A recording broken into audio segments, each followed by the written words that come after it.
داواکارم لە حکوومەتی هەرێم لە کابینەی نوێی هەرێمی کوردستان لەم کابینەی تازەی کە دێت ئاورێک لە هونەرمەندان بداتەوە.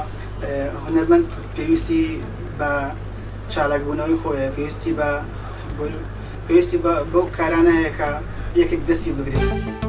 ئێستا کوردستان پێویستی بە چاکسازیە، پێویستی بە باوکێکە سەرجەم کێشەکانی کوردستان چارەسەرکە و بە تایبەتی پێم خۆشە بە تایبەتی کار لەسەر گەنجان بکات.